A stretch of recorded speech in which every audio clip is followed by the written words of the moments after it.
안녕하세요. 오늘도 사연살롱을 찾아주셔서 감사합니다. 저는 작년에 사기 결혼당해 5개월 만에 이혼하고 정신 바짝 차린 30대 후반 여성입니다. 직업은 바리스타이고요. 현재는 부모님 명의의 건물 1층에서 커피바를 운영하고 있어요. 지금은 나름 입소문도 나고 SNS에 홍보도 되어 바쁜 편인데 무엇보다 위치가 좋아 단골도 정말 많아요.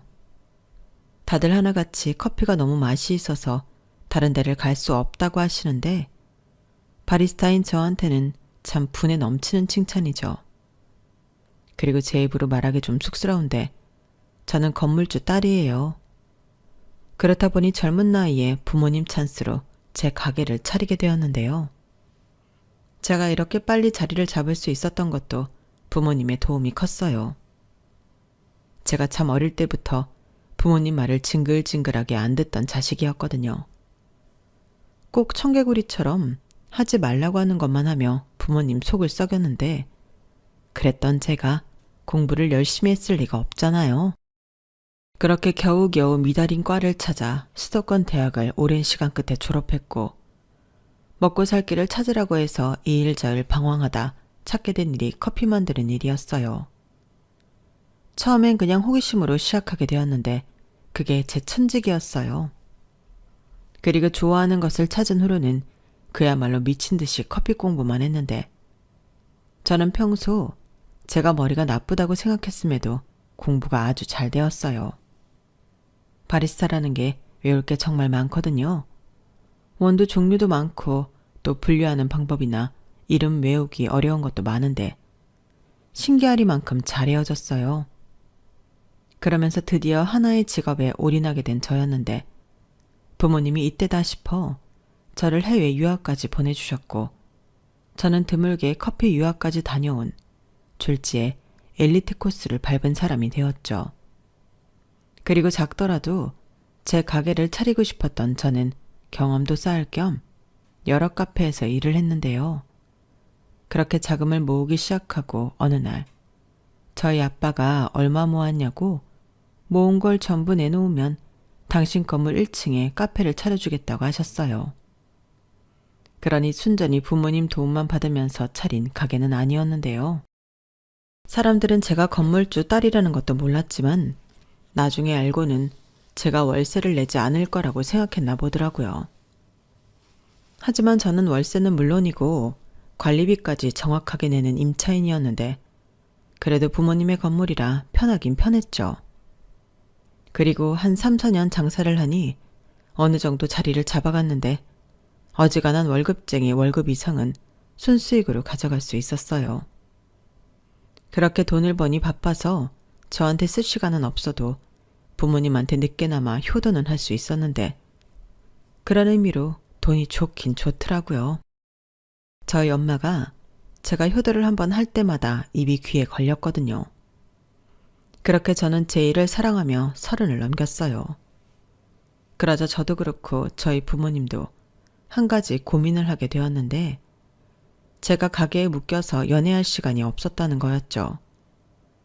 카페 특성상 하루를 통으로 쉰다는 게 쉽지 않았거든요. 그렇다고 바리스타 직원을 뽑아 저랑 교대로 근무하는 것도 무리가 있었는데요. 핸드드립 같은 경우는 커피를 내리는 사람마다 아무리 원두가 같다고 해도 맛이 달라 제가 자리를 비울 수가 없었어요. 대신 에스프레소 기계로 내리는 커피는 직원이 있어서 커버가 가능했는데 제가 카페가 아닌 커피바를 고집하면서 더더욱 자리를 비울 수가 없었어요. 요즘은 오마카세 음식점처럼 커피도 오마카세로 진행하기도 하는데 그건 전적으로 제가 없으면 안 되는 거였거든요. 그리고 그렇게 커피 맛에 눈을 뜬 사람들은 전부 저희 가게의 단골이 되었는데 빌어먹을 전 남편도 그런 저의 단골이었어요. 더 정확하게 말해 같은 상가의 이웃이자 단골이었는데요. 전 남편은 저희 부모님 건물 가장 꼭대기층에서 영수 전문 학원을 운영하고 있었어요. 영어 강사는 여자분이셨는데 친구라고 했고 그 인간은 원장이자 수학 강사였는데 처음엔 둘을 연인 내지는 부부라고 생각했죠. 영어 강사님이 종종 남편 얘기를 하셨거든요. 손에는 결혼 반지도 있어서 당연히 부부가 운영하는 학원이라고 생각했는데 저희 아빠가 그 원장 총각이야. 남잔데 학원을 해서 그런가 싹싹하고 사람이 좋더라. 라며 웬일로 칭찬을 하시더라고요. 그래서 의외다. 하마터면 유부남으로 실수할 뻔했다. 속으로 그런 생각을 하고 있었는데 뜻밖의 화이트데이쯤에 그 인간으로부터 고백을 받게 되었어요. 말로는 쭉 저를 짝사랑해왔다고 하는데 제가 또 고백은 처음이라 두근두근했어요. 그렇다고 연애가 처음이라는 건 아니었는데 저는 좀 특이하게 제가 대시해서 사귀는 경우가 다였거든요. 보통 여자는 내가 좋아하는 남자를 만나기보다 나를 좋아해주는 남자를 만나야 행복하다고 했는데 그래서인지 제 연애의 끝은 늘 별로였거든요. 상대가 저를 두고 바람을 피웠다던가 금전관계가 복잡해 저에게 돈을 빌려달라는 남자도 있었는데 하나같이 좋았던 적이 없었어요. 그렇다 보니 연애는 담을 쌓고 살게 되었는데 가게까지 하고 있으니 더더욱 연애는 저랑 먼 얘기가 되었죠. 그런데 이렇게 뜻밖의 고백을 받게 될 줄이야.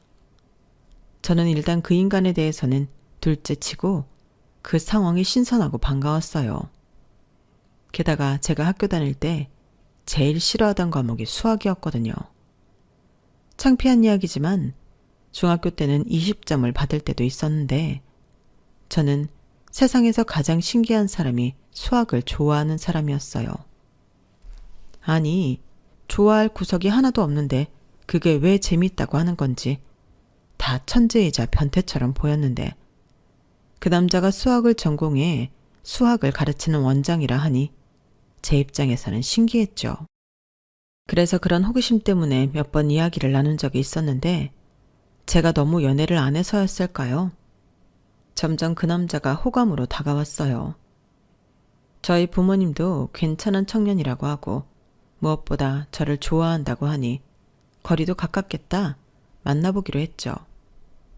그런데 첫 만남부터 난관이었어요. 일단 그 남자 생긴 게 어려 보이긴 했는데 알고 보니 무려 저보다 6살이나 어리더라고요. 한두 살 어린 것도 생각해볼까 말까인데 6살이라고 하니 갑자기 제가 애를 만나는 것 같은 죄책감 비슷한 감정이 들었는데 다행히 30은 넘었다고 하더라고요. 그래도 저는 내일 모레 40인데 그 남자는 30대 초반이었고 이걸 만나도 되나? 고민에 빠졌는데 이미 제 안에 감정이 싹트고 있었기 때문에 없었던 일로 만드는 건 쉬운 일이 아니었거든요. 게다가 이 사실을 알게 된 친구들은 야, 네가 좋아서 꼬신 거 아니고 그 남자가 너 좋다고 한 건데 나이가 무슨 상관이야? 6살 어리면 감사합니다 할 일이지. 네 인생에 그 남자보다 더 좋은 남자 있을 것 같냐? 무조건 잡아. 이라며 하나같이 저더러 보기에 겨워 고민을 하고 자빠졌다며 저를 부러워했는데 친구들이 저렇게 말을 하니 신기하게도 저도 생각이 바뀌었어요. 그리고 남편은 자기는 나이 따윈 상관하지 않는다며 자기를 만나달라고 적극적으로 구애를 했는데 저도 제 인생에 이런 기회가 또 올까 싶어 눈 딱 감고 연상연하 커플이 되기로 마음먹었죠. 게다가 직장도 같은 건물의 1층과 8층이라니 이보다 더 좋은 만남의 조건도 없다고 생각했는데요. 지금 생각해도 그때가 멋모르고 가장 행복했을 때였네요.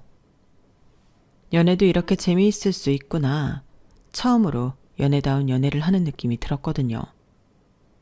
그렇게 1년에서 2년으로 연애 기간이 넘어갔는데 제 나이도 있고 남편이 먼저 결혼 이야기를 꺼냈어요. 솔직히 마다할 이유가 없어서 좋다고 냉큼 승낙했는데 저희 부모님도 엄청 좋아하던 기억이 납니다. 그리고 남편 집에 인사를 갔을 때도 큰 어려움은 없었는데요. 남편한테는 홀 시아버님과 공교롭게도 저랑 동갑인 시집간 누나가 있었어요. 그리고 남편은 시아버님과 둘이 살고 있었는데 그래서인지 살림도 엄청 잘하더라고요. 사실 저는 청소, 정리 뭐 그런 거는 영 소질이 없는 사람이었는데 엄마 없이 자란 남편이 짠하면서도 남편은 그야말로 운명 같은 사람이라는 생각이 들었어요. 신이 있다면 저를 위해 맞춤형 남편감을 보내주셨다고 생각할 정도로 저는 남편에게서 저에게 없는 장점을 많이 발견했는데 그래서 더 남편을 좋아하는 마음이 컸어요. 그러니 결혼하고 싶은 마음이 더 컸는데 이렇게 꼴랑 5개월 살고 이혼할 줄 알았다면 애당초 만나지도 말 것을. 저는 제 미래도 모른 채 평생 이 남자랑 행복할 줄 알고 결혼식 첫날 혼인신고까지 해버렸죠. 저는 그게 제 발목을 잡는 일인 줄 몰랐어요. 그런데 결혼식을 올리고 신혼여행까지 잘 다녀온 뒤 곧이어 제 결혼 생활에는 이상 신호가 잡히기 시작했어요. 결혼하고 2달이 되었을 때였는데 저희 친정아빠가 그러시는 거예요. 왜 양서방은 지난달도 그렇고 이번 달도 월세랑 관리비를 아직 안 내니? 무슨 일 있어? 라고 하시는데 저는 솔직히 깜짝 놀랐어요. 남편한테 학원이 힘들다든가 무슨 일이 있다는 말을 전혀 들은 게 없었거든요. 그래서 제가 확인해 보겠다고 말씀드렸고 곧장 남편 학원에 올라가 남편한테 월세와 관리비 이야기를 했는데 남편은 깜짝 놀라며 저에게 말했어요. 저는 하도 깜짝 놀라길래 월세 내는 걸 깜빡해서 그러나 했더니 남편은 전혀 다른 의미로 놀란 거였어요. 뭐? 장인어른 건물인데 내가 월세랑 관리비를 내야 해? 나는 사위잖아. 라며 황당하다는 듯 말을 하는데 저야말로 남편의 말에 황당 그 자체였죠. 친딸인 저도 월세랑 관리비며 다 내고 있는데 사위가 뭐라고 그런 특혜를 준답니까? 그리고 그런 건 자기도 확인을 해봐야 하는 거 아닌가요? 그래서 제가 딸인 나도 내는 돈을 무슨 사위라고 봐주겠냐. 제가 약간 화를 내며 말을 했는데 남편은 몰랐다며 딱 잡아뗐어요. 뭐? 자기도 월세를 낸다고? 관리비도 다 내고? 야, 장인어른 진짜 너무하시다. 아주 떼돈을 보시라고 하나 보네. 자식들 돈까지 탐을 내셔야 해? 탐? 그게 왜 탐이야? 당연히 받아야 하는 돈인데. 막말로 자기 아니고 남한테 주면 당연히 받을 월세를 뭐하러 사위한테 주고 그걸 안 받겠어? 그리고 자기가 잘 모르나 본데 우리 아빠도 이게 직업이야. 건물주도 직업이라고. 엄마가 괜히 여기 와서 건물 관리하고 신경 쓰는 줄 알아? 그게 업이니까 그러는 거지. 나야말로 정말 깜짝 놀랐다. 어떻게 확인도 안 해보고 당연히 사위니까 월세를 안 내도 된다고 생각할 수가 있어? 그야 상식적으로 생각하면 그렇겠다 싶었지. 그리고 나는 자기 월세 안 내는 줄 알았으니까 아마 여기 상가 사람들 다 그렇게 생각할걸? 그러니까 왜 확인도 안 하고 그런 생각을 하냐고. 아무튼 밀린 월세랑 관리비 당장 내. 이 건물 월세가 우리 부모님 생활비고 노후 자금이야. 알겠어. 그만 쪼아대. 내면 되잖아. 진짜 생각할수록 기분 나쁘네. 뭐라고? 기분 나쁘다고. 뭐하러 그런 얘기를 여기까지 와서 해? 사람 쪽팔리게. 집에서 해도 되잖아. 지금 건물주 딸이라고 나 무시하냐? 다 참. 저는 남편의 태도에 어이가 없다 못해 화가 났어요. 자기가 잘못해놓고 왜 저한테 성질을 부리는 건지 적반하장도 유분수더라고요. 하지만 그렇다고 거기서 부부싸움을 할 수는 없었는데 소문이라는 게 무서웠거든요. 그래서 어금니를 팍 물고 집에서 보자 벼르며 남편의 학원에서 나왔는데 그날 하루 종일 남편 때문에 기분이 나빴어요. 심지어 자기 학원 월세 안 내려고 저랑 결혼한 건 아닐까 이런 생각까지도 들었는데 지금은 그게 사실이었다는 걸 알지만 그때는 노파심에 그런 생각을 했을 뿐 정말 그럴 거라고는 생각하지 않았죠.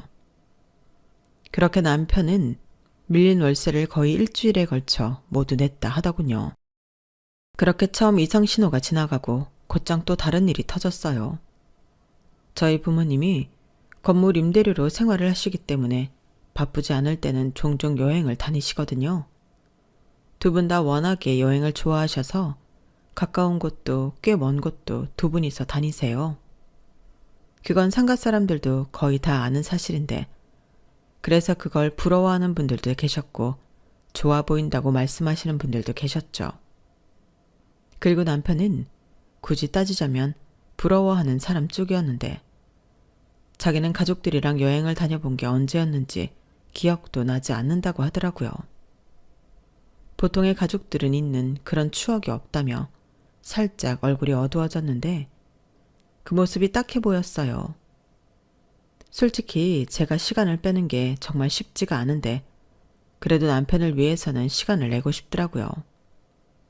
보통 학원들도 아이들 방학에 맞춰서 짧게는 3일, 길게는 주말 껴서 일주일은 쉬는데 그 잼을 이용해서 시아버님을 모시고 가까운 제주도라도 다녀오면 좋겠다고 생각했어요.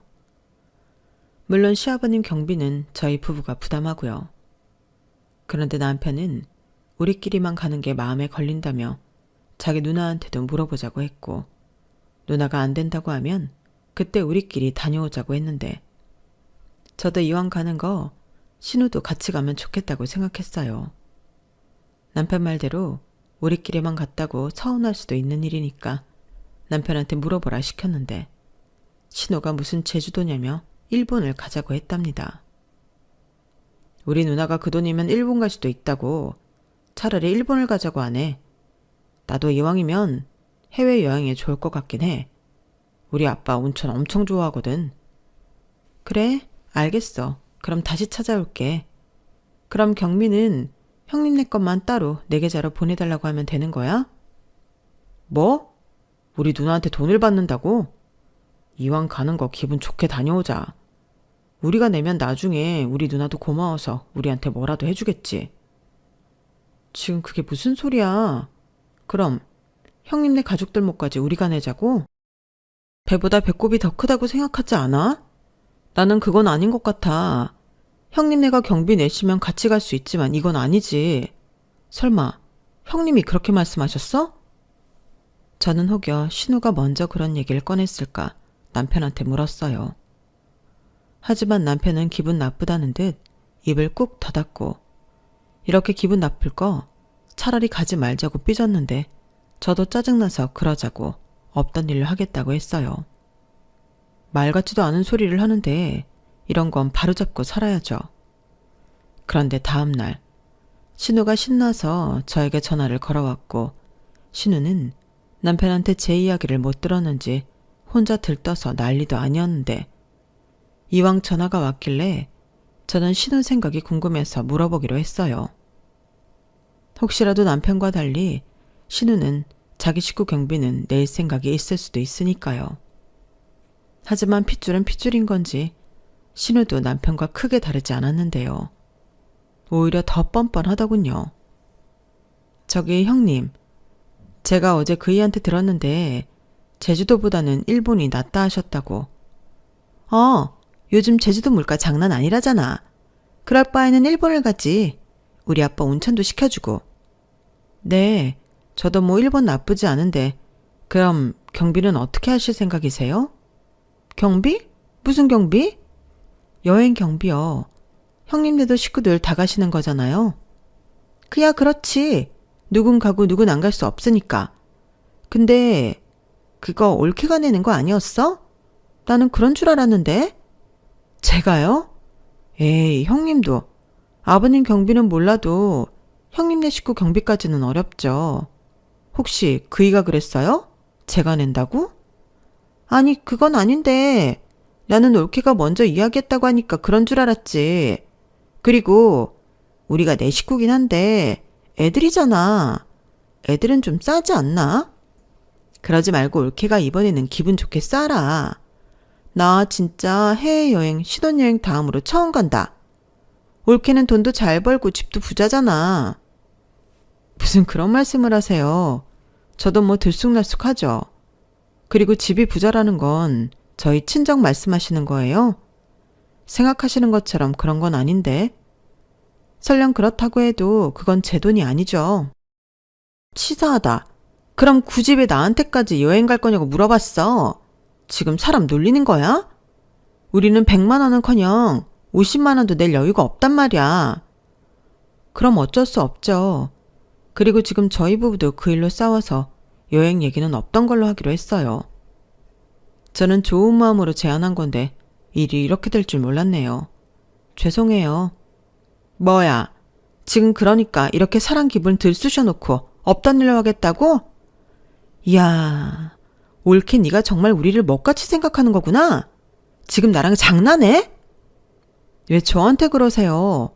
그럼 제가 비용 다 내고 가는 건 식구들 위하는 거고 형님네 비용은 각자 부담하라고 하면 먹같이 생각하는 거예요? 이건 아니죠. 저한테 돈 맡겨놓으신 것도 아닌데. 정말 치사하다. 더럽고 치사해서 안 가. 됐냐? 신우는 저렇게 말하고 여기에 쓰진 못했지만 욕까지 하며 전화를 끊었어요. 아니, 무슨 거지 근성이 있으면 저리 생각하고 행동할 수가 있는 건지 불쾌하기 짝이 없었는데 몇 시간 후 지 누나한테 전화를 받았는지 남편이 화가 나서는 제 가게로 왔어요. 그리고는 돈 몇 푼 가지고 일할 거냐며 자기 누나한테 제가 상처를 줬다며 또 오발대발 하는데 카페 손님들도 있고 정말 얼굴이 화끈거렸어요. 그래서 그럼 나 혼자 7명 여행 경비를 모두 부담하는 게 맞는 거냐고 저도 물러서지 않고 말했는데 자기도 같이 부담하는 거니까 우리가 부담하는 거라고 하더라고요. 그러니까 잠만 말고 저더러 여행 준비를 하라고 하는데 기가 차서 헛웃음이 나왔어요. 그래서 나는 싫으니 네가 하라고 했는데 차마 이런 기분으로 그 식구들 틈에 끼어 여행 가고 싶지 않으니 나는 빼라고 했죠. 그럼 6명이고 전부 자기 가족이니 더 기꺼운 마음으로 준비할 수 있을 것 같아 나름 배려를 해준 건데 남편은 저더러 끝까지 해볼 거냐며 그냥 됐다고 여행은 없었던 일로 하자고 하더군요. 그러면서 여행은 됐고 여행 경비로 쓰라고 했던 돈을 자기한테 현찰로 달라고 했는데요. 그러니까 3인 경비를 저더러 돈으로 달라고 하는 거예요. 저는 이건 또 무슨 잡소리인가 싶어 남편을 그냥 쳐다만 봤는데 지도 지가 말하고 민망하긴 했는지 슬쩍 꽁무니를 빼면서 자기 학원으로 돌아갔어요. 보는 눈이 많고 사람들이 다 듣고 있으니 자기도 이건 아니다 싶었겠죠. 그 뒤 저는 남편한테 말도 하지 않고 상종도 하지 않았어요. 그리고 무슨 미련인지 신우가 계속 전화를 했는데 일부러 받지 않았죠. 솔직히 받을 이유가 저에겐 하나도 없었거든요. 저는 신우한테 사과를 받기 전에는 다시 상종할 마음이 없었는데 그건 비단 여행 때문이 아니었어요. 평소 신우는 저랑 동갑인데도 참 염치가 없었거든요. 제 손윗사람이라고 저한테 함부로 하려고 하고 식구들끼리 외식이라도 하면 계산하지 않으려고 이리 빼고 저리 빼며 은근 저한테 계산서를 넘겼는데 남편은 자기 누나가 형편이 안 좋아서 그런다고 하지만 제일 비싼 걸 찾는 사람이 신우라 더 얄미웠어요. 그러니까 자기는 돈이 없어도 남의 돈으로 좋은 거 먹겠다는 심보잖아요. 그리고 그걸 남편은 안쓰럽게 생각하고 저더러 호의를 베풀려고 하는데 지가 뭔데 저한테 그걸 하라 마라 하는 건지 원래 이런 남자를 내가 좋다고 결혼까지 한 건가. 그때부터 제 마음이 심란하기 시작했죠. 결혼하니까 순전히 지 식구만 챙기려 하는 못된 놈이더라고요. 결혼 전에는 그렇게 저랑 저희 부모님한테 잘 보이려 몸에 좋은 거라고 선물 공세도 하고 자처해서 아부도 떨더니 결혼하고 사이가 된 후부터는 지가 뭐라도 된 듯 상가 사람들한테도 살짝 으스대기도 했어요. 저나 저희 부모님이나 그런 인간 분유를 딱 싫어하는데 제가 선택해서 결혼까지 한 남자가 저러고 있으니 이걸 어떻게 해야 할까 고민이 많았어요. 심지어 이젠 저한테까지 자기 가족들에게 잘 보이고 돈 쓰며 호의를 베풀라고 시키니 한 번쯤은 뒤집어 엎더라도 남편과 단판을 지어야겠다고 생각했어요. 그런데 이게 참 쉽지가 않았는데 여행은 결국 그렇게 물거품이 되었고 그 이후의 사건으로 저는 이혼을 결심하게 되었어요. 그때는 웬일로 시아버님이 당신이 사겠다며 외식을 하자고 연락을 주셨는데 아마 저는 말하지 않았지만 남편한테든 신우한테든 여행 이야기를 들으셨을 수도 있겠다 생각하고 있었거든요. 그래서 민망해서 저도 연락을 잘 드리지 못했는데 시아버님이 저리 먼저 연락을 주시니 저도 살짝 긴장하긴 했어요. 하지만 따지고 보면 제 잘못이 아니었기 때문에 시아버님 말씀에 알겠다고 했고 그날 당일 알려주신 식당으로 갔는데요. 거기엔 형님네 부부도 와 계셨어요. 아이들은 근처 친한 집에 맡기고 왔다고 했는데 딱 보니 시아버님이 저랑 형님을 화해시키려고 자리를 만든 것 같더라고요. 솔직히 마주하고 싶지 않은 사람이라 달갑지는 않았는데 시아버님이 애써 만든 자리를 망칠 수는 없어 저는 조용히 최대한 신우랑 거리를 두고 앉았어요. 뭐 따지고 보면 남편하고도 사이가 그닥 좋지 않았기 때문에 그냥 그 자리 자체가 저에겐 가시방석과도 같았는데 그래도 이게 며느리의 숙명이거니 생각하며 참고 냉동 삼겹살만 열심히 구웠어요. 솔직히 그런 자리를 만들어주셨다고 해도 자기 딸한테 저더러 사과시키는 게 아닌 이상 저더러 좋게 풀고 넘어가자 뭐 그런 자리일 것 같아 저는 필요 없는 말은 전혀 하지 않고 있었는데 시아버님이 그날따라 약주를 많이 드시더라고요. 남편도 덩달아 마시다 보니 술이 취했는데 참고로 저희 남편은 술이 약한 사람이었어요. 그래서 한두 잔만 마셔도 얼굴이 벌개지고 반변 정도 마시면 사경을 헤매며 자는데 그런 사람이다 보니 금방 취해서 제 옆에서 졸기 시작하더라고요. 그에 반면 신우는 술이 센 편이라 시아버님이랑 주거니 받거니 하는데 저는 남편도 취해서 잠이 들고 자리가 불편도 하니 이만 가겠다고 최대한 분위기를 망치지 않으며 말씀드렸어요. 그런데 시아버님이 자기가 할 말이 있는데 가긴 어딜 가냐며 저더러 있으라고 하셨고 저는 시아버님도 꽤 취한 것 같아서 다음에 술 깨시고 이야기하시는 게 좋겠다고 말씀을 드렸는데 술 취한 사람들이 그렇잖아요. 자기는 안 취했다고요. 그러면서 본격적으로 이야기를 하시기 시작했는데 도무지 무슨 말씀을 하시고 싶은 건지 모를 정도로 우왕좌왕 하셨어요.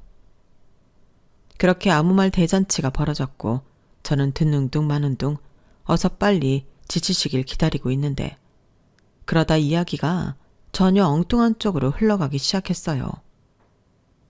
갑자기 여행 이야기를 꺼내시면서 저한테 실망했고 하시는데 결국엔 그 얘기를 하려고 저를 불렀구나 하는 생각이 들더라고요. 그래서 이 얘기를 또 해야 하나 속이 답답해졌는데 시아버님의 말씀은 거기서 끝나지 않으셨어요. 너는 말이야. 친정도 잘 살고 돈도 잘 번다면서 어떻게 애가 너만 생각하냐? 너만 잘 먹고 잘 살면 그만이야.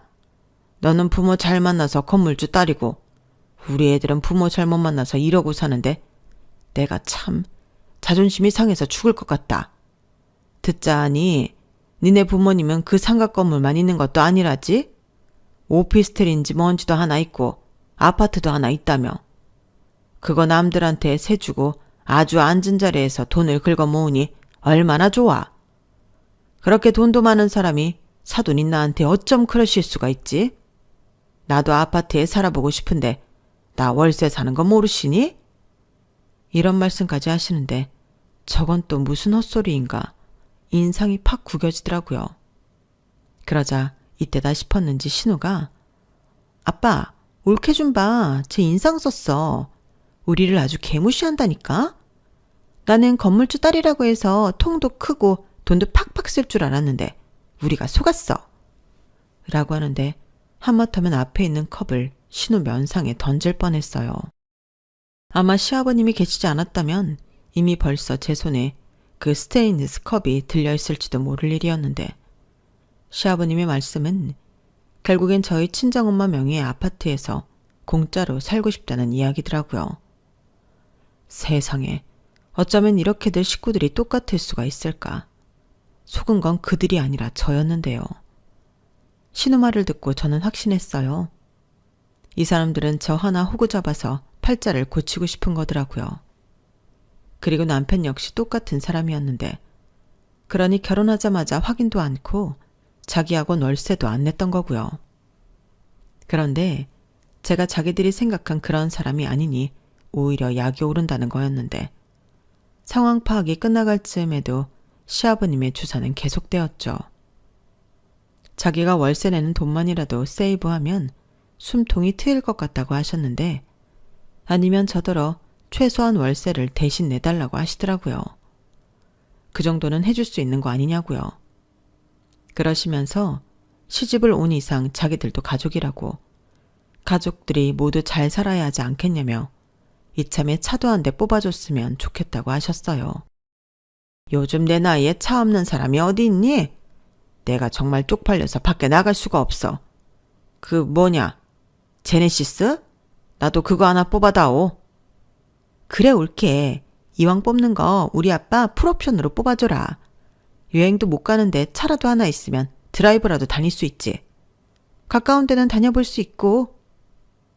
그래, 내 말이 그 말이야. 여행도 엎어진 김에 평생 여행 그걸로 퉁친다고 생각하고 나 그 차 뽑아줘라. 그리고 하는 김에 용돈도 좀 두둑하게 챙겨주고 건강검진? 그것도 1년마다 좀 시켜주고 그래. 내가 건강하게 살아야 니들도 편하지. 안 그러냐?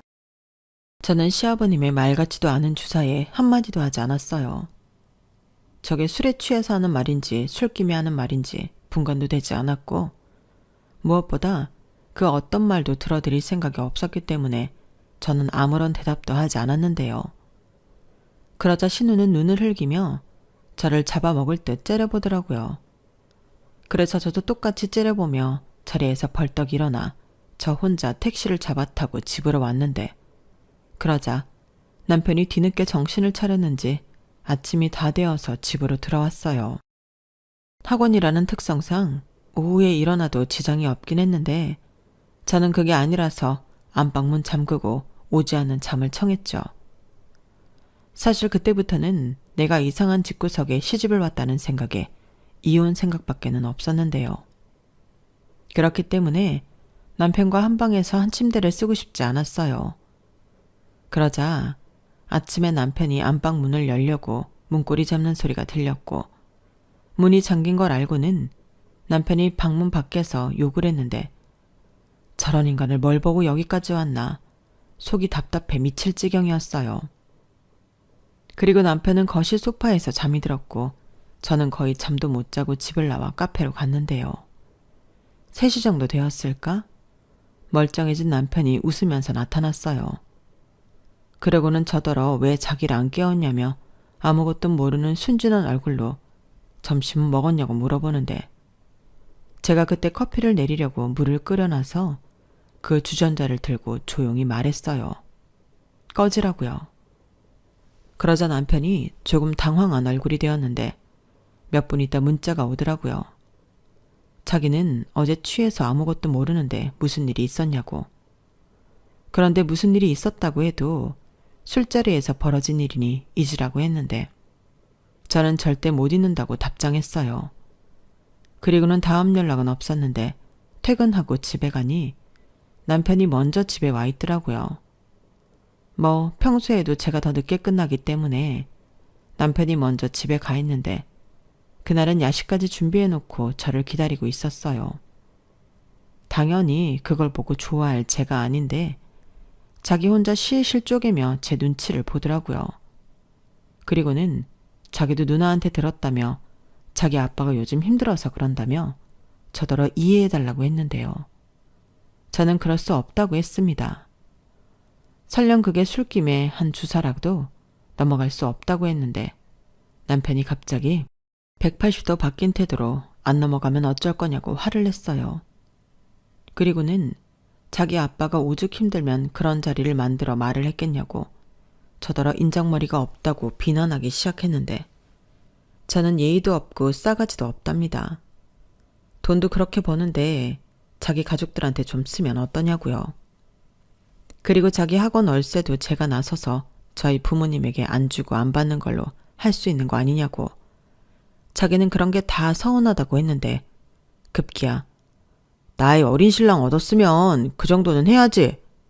아마 우리 아빠도 그런 생각을 했었을 거야.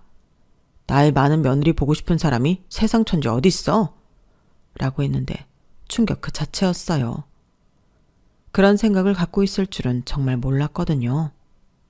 그러면서 저랑 결혼하게 된 진짜 속마음을 이야기했는데 그때는 너무 화가 나서 그냥 집을 뒤집어 엎어버렸어요.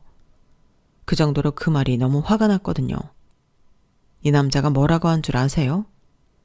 자기는 제가 돈도 잘 벌고 친정도 잘 사니 자기 집에 효도하려고 심청이 임당수에 빠지는 심정으로 저랑 결혼을 했다고 하더라고요. 자기도 어린 여자가 좋지 나이 많은 여자가 좋겠냐고. 저더러 양심이 없다고 했는데 도대체 양심은 누가 없는 거죠? 아니 양심이라기보다 남편을 비롯한 그 식구들 모두 저랑 저희 친정에 빨대를 꽂겠다는 사람들이었으니 이건 제가 속아서 한 결혼인 거죠. 그리고 나중엔 남편이 자기는 저랑 결혼하면 저한테 기대서 남은 인생 편하게 살 줄 알았다며 저를 더 황당하게 만들었어요. 그리고 무엇보다 무섭더라고요. 목적을 갖고 저한테 접근했고 결혼까지 했는데 저 사람이 저한테 어떻게 할지 모르는 거잖아요. 그래서 그날은 그냥 그랬냐? 나는 몰랐다. 이 정도만 이야기하고 조용히 넘어갔는데 다음날 출근했다가 오후에 다시 집으로 돌아왔어요. 제 짐을 챙기려고요. 아침에는 남편이 있으니 최대한 남편 모르게 집을 나가고 싶었는데 그리고 바로 친정에 얘기하고 저는 변호사를 찾아갔어요. 이렇게 이혼 상담을 하는데 변호사님이 합의 이혼은 힘들 것 같다며 그냥 바로 소송을 진행하는 게 나을 것 같다고 하더라고요. 그래서 저도 같은 생각이라며 남편이랑 남편 가족이 너무 무섭다고 솔직히 얘기를 했는데 아니나 다를까 제가 짐을 가지고 나간 걸 알자 남편이 미친 인간처럼 날뛰기 시작했어요. 이혼이라도 하자는 거냐며 친정에 쳐들어와 고래고래 소리를 질렀는데 저희 아빠가 나가서 똑같이 큰 소리치며 혼을 내는데도 꼼짝을 하지 않더라고요. 결국엔 경찰을 불러 일단락이 되었는데 다음날 남편이 저를 찾아와 비아냥거리며 말했어요. 이혼하고 싶으면 제 재산의 절반을 달라고 했는데요. 무슨 개소리냐고 제가 맞받아치자 원래 부부 사이의 재산은 공동재산이라며 그렇게 하는 거라고 저에게 친절하게 알려주더라고요. 그래서 그러냐고 제대로 알아본 거 맞는지 한번 확인해 보라고 했는데 남편은 자기 말이 무조건 다 맞다고 우겼어요. 그래서 그럼 네 말이 맞으니 너도 법으로 하라고 제가 이혼 소송 준비하고 있다는 사실을 알려줬는데요. 순간 남편의 얼굴 색이 싹 변했어요. 그러고는 나의 어린 남자 꼬셔 결혼해놓고 단물만 빨아먹고 버렸다며 저를 음해하기 시작하는데 정말 미치고 환장하겠더라고요. 그래서 저도 이판사판이라 어디서 어린 놈이 그딴 못된 것만 배웠냐고 인생 그따위로 살지 말라고 평생 해보지도 못한 누나짓을 했는데 남편은 두고 보자며 나갔어요. 그리고는 지도 변호사를 구하러 다닌 것 같았는데 그렇게 소송이 시작되었죠. 하지만 워낙에 결혼 생활도 짧고 남편과 남편 가족들이 저한테 한 짓들이 악질이었기 때문에 소송 자체는 어렵진 않았어요.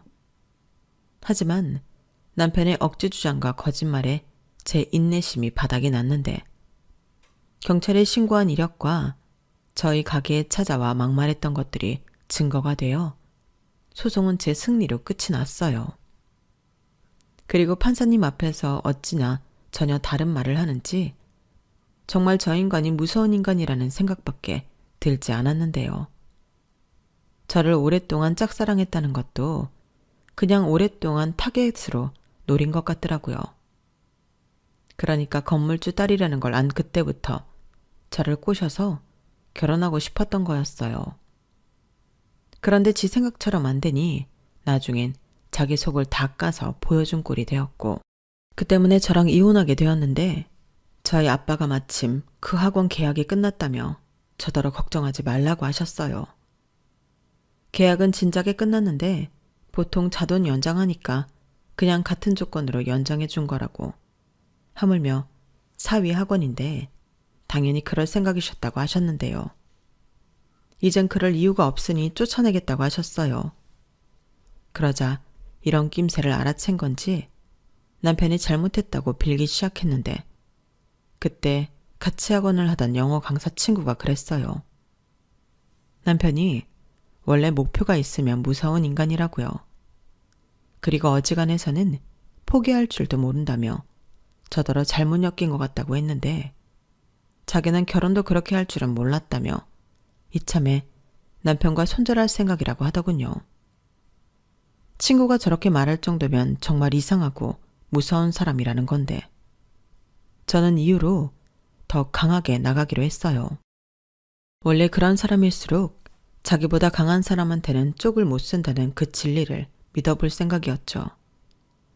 그리고 저희 아빠가 기어코 그 학원 자리를 빼라며 통보했는데 남편은 자기가 잘못했다고 기회를 준다면 저한테 평생 충성하고 자기 가족과는 영 끊고 살겠다고 필요하면 각서라도 쓰겠다고 했는데 어차피 이혼한 마당에 저런 말이 무슨 소용이냐고요. 그리고 저는 이혼 소송 중일 때부터 남편과 연관된 모든 사람을 차단해버린 상태였는데 저희 아빠는 공시를 놀려서 월세를 못 받을지언정 너 같은 놈을 자기 상가에 두고 싶지 않다고 하셨어요. 그러자 또 이놈이 횟가닥 돌아서 그럼 자기는 어디 가서 뭐 해먹고 사냐고 사람 밥줄 끊는 거 아니라고 난동을 부렸는데 저희 아빠는 해볼 테면 해보라고 했어요. 그리고 파손한 것들도 전부 보증금에서 까겠다고 단호하게 대처하셨는데 역시 센 척하는 놈은 정말 센 사람한테는 쪽을 못 쓰더라고요. 저희 아빠가 나이는 좀 있어도 운동도 꾸준히 하시고 풍채도 있으시거든요. 그리고 막말로 돈도 있고 힘도 있는데 아쉬울 게 없잖아요. 아마 저한테 해코지라도 할까 저희 아빠가 더 독한 마음을 먹으셨던 것 같은데 지금 생각해도 죄송할 따름이죠. 덕분에 저는 그 인간을 완전히 떨쳐낼 수 있었는데 저희 아빠는 그래도 걱정이 되었는지 매일 상가에 출근을 하셨어요. 그리고 혹여라도 남편이 제 주변을 얼쩡거리기라도 할까봐 저에게 카페를 옮기던 잠깐 쉬던 하는 게 어떠냐고 하셨는데요. 저는 싫다고 했어요. 제가 좋아하는 일인데 그 인간 때문에 도망치기 싫었어요. 게다가 상가 사람들이 전부 제가 왜 이혼했는지 그 인간이 상가에서 쫓겨났는지 다 알고 계셨는데 그 중에는 저희 부모님 또래로 그놈을 괘씸하게 생각하시는 분들도 많으셨거든요. 그래서 더욱 저는 제 자리를 지키고 싶었는데 지금은 그때의 제 선택이 맞았다고 자부해요. 애석하게도 결혼 무효 신청은 조건이 되지 않아 이혼녀 딱지는 떼지 못했지만 또 이렇게 인생 공부를 제대로 하게 되었으니 더욱 단단한 사람이 되는 계기가 되었다고 생각하려고요. 원래 나쁜 쪽으로 생각하면 한도 끝도 없잖아요. 그래서 최대한 좋은 것만 생각하려고 하는데요. 그래도 제 남은 인생에 남자는 못 만날 것 같긴 합니다. 많이 산 건 아니지만 제일 무서운 게 사람이더라고요. 그래서 그냥 저는 앞으로는 제가 좋아하는 일 하며 혼자서도 씩씩하게 잘 살아볼 생각인데 부모님에게도 속썩인 만큼 효도하며 살겠습니다. 그리고 마지막으로 바람이 있다면 빌어먹을 그놈과 그 식구들이 거지근성 때문에 더 호되게 인생의 쓴맛을 알았으면 하는 건데요. 부디 제발 제 바람이 꼭 이루어지길 여러분들도 함께 바라주셨으면 좋겠습니다. 그럼 지금까지 제 이야기 들어주셔서 감사드리고요. 이상하고 악질적인 사람들 말고 좋은 사람들과 행복한 하루 되시길 바라겠습니다. 고맙습니다. 여러분, 사연 댓글에 응원과 현명한 조언 부탁드려요. 좋아요와 구독은 저에게 큰 힘이 됩니다. 오늘도 좋은 일 가득하세요.